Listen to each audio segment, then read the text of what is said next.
नमस्कार, तेज हरियाणा से गुरविंदर पन्नू। डबवाली के नेशनल हाईवे 54 पर लगातार पिछले 9 दिनों से राष्ट्रीय किसान संगठन के अध्यक्ष जसवीर सिंह भाटी की ओर से भूख हड़ताल कर करीब 400 किसानों को न्याय दिलवाने की मांग को लेकर आमरण अनशन की शुरुआत की गई है। पिछले 9 दिनों से लगातार किसान यहां पर धरना प्रदर्शन कर रहे हैं, तो वहीं पर प्रशासन की ओर से कई दौर की वार्तालाप की गई, मगर कोई नतीजा नहीं निकल पाया है।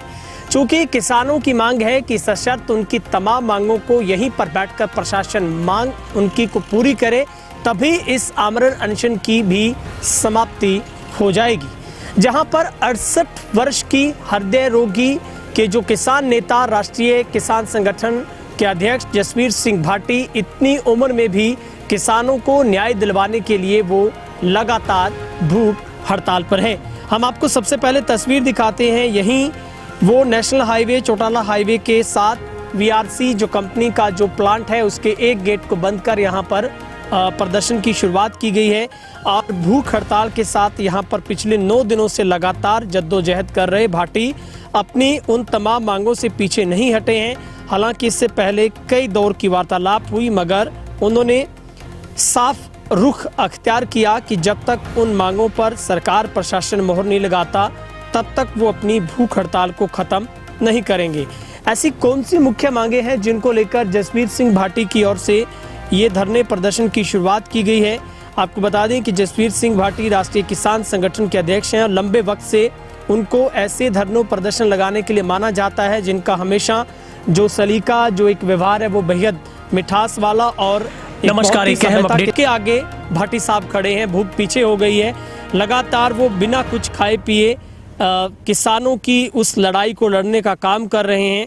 हम उनको सैल्यूट करते हैं और प्रशासन को भी चाहिए कि अब और इम्तिहान लेने की आवश्यकता शायद नहीं है, क्योंकि किसान अगर किसी बात की जिद करता है तो वो फिर जीत लेकर ही खड़ा होता है और यही नमूना भाटी साहब ने पेश किया है, जिसको लेकर तमाम जितने भी राजनीतिक संगठन हो, नेताओं की बात हो, सभी ने खुले दिल से आकर यहाँ पर समर्थन किया है और जितने भी किसान संगठन है वो भी कंधे से कंधा मिलाकर भाटी साहब के साथ बैठे हैं और लगातार पिछले 9 दिनों से यहाँ पर जो प्रदर्शन किया जा रहा है। कई बार यहाँ पर जो प्रशासनिक अधिकारी पहुँचे हैं, मगर कुछ मांगों को अधूरा रखा जाता है जिसकी शर्त भाटी साहब को मंजूर नहीं है, जिसको लेकर वो लगातार अपने आमरण अनशन पर हैं। पहले तो मैं आपका धन्यवाद करता हूँ गुरविंदर पन्नू जो तेज हरियाणा से इतनी सफ़र निकाल के पहुँचे। इनके दिल में हो सकता है कोई दर्द हो, पर हमारी सरकार के दिल में कोई भी दर्द नहीं है। किसान के प्रति सरकार की इतनी बेरुखी है, वो इसको ख़त्म करना चाहती है, जिसके लिए 13 महीने तक हम आंदोलन भी पहले दिल्ली के बॉर्डरों पे बैठ के लड़के आए हैं। सरकार नहीं चाहती भी किसी जगह पे किसान को छोड़ा जाए, हर जगह हमें ख़त्म करना चाहिए। भारतमाला सड़क पर योजना इन्होंने 2019 में हमें पहले नोटिस भेजे थे। उन नोटिसों में हमने उस टाइम भी एतराज़ उठाया था, भाई हमें 2013 के कानून के अनुसार पैसा क्यों नहीं है, इसका मुआवजा क्यों नहीं दिया जाता। किसानों के दरख्त धक्के से खेत से उजाड़े गए हैं, धक्के से पटे गए हैं। एक इनके कंपनी का कोई ठेकेदार मालिक है या कंपनी का आदमी है, वो जाता है किसान को धमकाता है, या तो या दरख्त उखाड़ ले, नहीं हम पट के फेंक देंगे, और फेंके हैं। उन किसानों के हमारे पास नाम नोट है। गुंडागर्दी और धक्केशाही का और रिश्वत का खुला नाच एक प्राइवेट कंपनी कर रही है। सरकार और प्रशासन, आप दिखाओ ये कितना प्रशासन खड़ा है। अथरू गैस वाली मशीन ला रखी है, जहाँ वाटर कैनन आने वाली है। हम लुटेरे नहीं हैं, हम किसान हैं, अपने हक लेने के लिए आए हैं। ये सरकार इतनी कंपनी के लिए इतना कुछ कर रही है, किसान के लिए क्यों नहीं कर रही? हमने गेट रोका, मेरे को कहने लगे भी आप पे FIR कटेंगे। मैं क्या काट दो, अभी कटो, मैं तैयार हूँ, FIR काट दो। पर जब उन्होंने FIR रफ्ट उनकी लिख ली और मैंने बोले आपने रफ्ट लिख ली? कहते लिख ली, अब मेरी रफ्ट लिखो।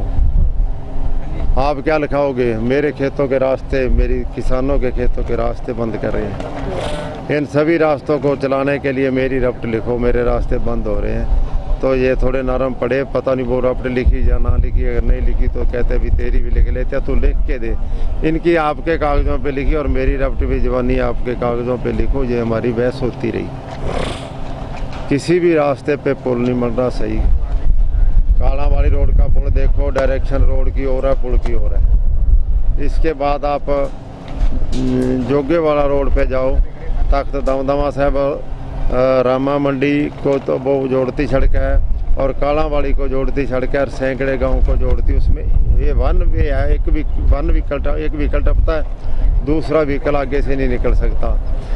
ये ठेकेदार कर क्या रहा है हमें ये समझ नहीं आ रही। जो आदमी इसके आगे पीछे फिरता है, जो आदमी इनको रिश्वत दे देता, उनका काम पूरा करते हैं, बाकी नहीं। सकता खेड़ा गांव है, 30 घर किसान गरीब परिवारों के है जहाँ बैठे ये बैठा है। उनके घर कहते तोड़ेंगे, रोज़ाना वो अपनी मशीन लेके चले जाते हैं, आपके मकान तोड़ेंगे।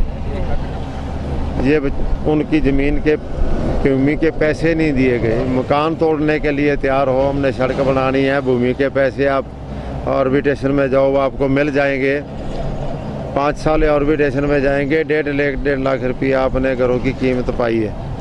1.5 लाख में ना किसी का घर बने, ना वो प्लाट ले सके। कैसे आके रोड पे बच्चे बैठाएगा वो? 5-10 साल तक ऑर्बिटेशन में उसको न्याय नहीं मिलता।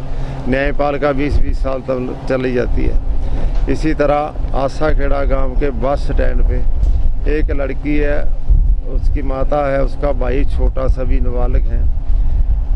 उनकी 2 दुकानें हैं, उनसे किससे खरीदी वो तोड़ रहे हैं, उनको कोई पैसा नहीं दे रहे। 4 दुकानें दर्शन कुमार की तोड़ रहे हैं। आधी दुकानें टूट गई, आधी पीछे उसका मकान और दुकानें खड़े हैं, कहते जितनी टूट गई उतनी देंगे। यहाँ लखपत का लड़का है और उसकी कोठी है और कोठी बिल्कुल रोड के साथ है। कोठी का कुछ हिस्सा रोड में आ गया।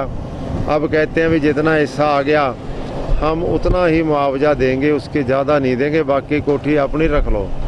जबकि राजस्थान में जे अगर आपकी कोठी का एक किनारा भी टूटा है तो उन्होंने पूरे का पूरा पैसा दिया है। वहाँ भी ठेकेदार काम करता है और जहाँ भी करता है, मगर जहाँ दुशांत का हिस्सा है और वहाँ ठेकेदार आज़ाद था। फ़र्क इसमें सिर्फ इतना है। अभी 9 दिनों से आप भूख हड़ताल पे हो, आपकी क्या रणनीति है, क्या जारी रखेंगे, क्या बातचीत है?